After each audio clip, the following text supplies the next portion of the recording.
সরিষা ক্ষেত দেখতে ভীষণ ভালো লাগে। যখন সবুজের মাঝে অনেকগুলো হলুদ ফুল ফুটে থাকে, এক অন্যরকম সৌন্দর্য তৈরি হয়। সেই সৌন্দর্যটা দেখতে আমার মনে হয় কম বেশি সবাই আমরা পছন্দ করি। আজ এমনই একটি পেন্টিং নিয়ে চলে এলাম আপনাদের কাছে। হ্যালো এভরিওয়ান, আমি ঋতু।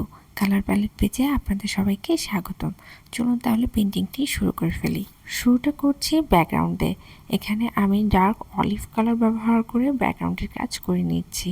মোটামুটিভাবে যখন আমার ব্যাকগ্রাউন্ডটি শুকিয়ে এসেছে, তখন আমি এই যে ডার্ক অলিভ কালারের ব্যাকগ্রাউন্ডটি করেছি, তার থেকে এক শেড লাইট কালার ব্যবহার করে কিছু ডাল এবং পাতার কাজ করে নিচ্ছি। এইভাবে মোটামুটি আমি পুরো ব্যাকগ্রাউন্ড জুড়ে ডাল এবং পাতার কাজ করব। হয়তো আপনারা বুঝতে পারছেন না যে আমি কি কাজটি করছি। এটি যদি আমি ফ্রেমটা একটু লম্বা করে ধরতাম, তাহলে হয়তো আপনারা ঠিকঠাকভাবে বুঝতে পারতেন, কিন্তু আড়াআড়ি করে ধরার কারণে হয়তো বুঝতে পারছেন না। সমস্যা নেই, আমি আপনাদেরকে দেখিয়ে দেব যে আমি কি কাজটুকু করলাম। আমি নর্মালি ব্যালকনিতে বসে কাজ করতে পছন্দ করি, কারণ প্রকৃতির যে আলোটা থাকে, সেই আলোটাতে কাজ খুব সুন্দরভাবে ফুটে ওঠে। আমার এই ক্যামেরার সামনে একটি পাতাবাহারের গাছ রয়েছে। আপনারা নিশ্চয়ই দেখে বুঝতে পারছেন যে বাতাসের কারণে পাতাগুলো দুলছে। আমার কাছে কিন্তু এটা বেশ মজা লাগছে। এখন এডিট করার সময় জিনিসটা আমার চোখে পড়লো।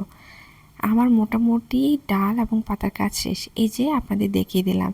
এখন নিশ্চয়ই আপনারা বুঝতে পারছেন যে আমি ডাল এবং পাতার কাজটি কীভাবে করেছি।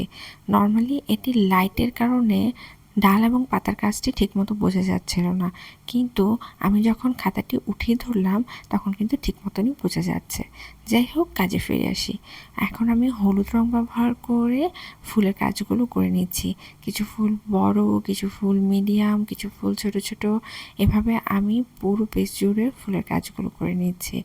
এবং ফুলগুলো এমনভাবে করছি যে সবুজ যে ব্যাকগ্রাউন্ডটি রয়েছে, অর্থাৎ অলিভ কালারের যে ব্যাকগ্রাউন্ডটি আমি করেছি, সেটার কিছু আভা ফুলগুলোর মধ্যে পড়ছে। এটা ফুলের সৌন্দর্যটাকে আরও বাড়িয়ে তুলছে। এভাবে মোটামুটি আমি প্রত্যেকটি ফুলের কাজ আস্তে ধীরে করে ফেললাম। এখানে আমি নিচেও কিছু ফুল রেখেছি, মাঝখানে কিছু ছোট ছোট ফুল করে দিচ্ছি, এবং উপরে তো অনেকগুলো ফুল রেখেছি।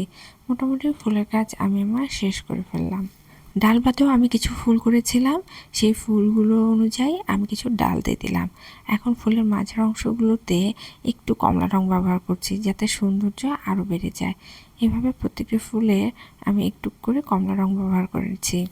এখন আমি ব্যাকগ্রাউন্ডটির চারপাশে জেল পেনের সাহায্যে একটু বর্ডার মতন করে নিচ্ছি, এবং সেই সাথে আমি ছোট্ট করে একটু ডিজাইনের মতন করে নিলাম। এই তো কাজ আমার প্রায় শেষ। ভিডিওটি যদি আপনাদের ভালো লেগে থাকে, লাইক কমেন্ট শেয়ার করতে ভুলবেন না। ধন্যবাদ।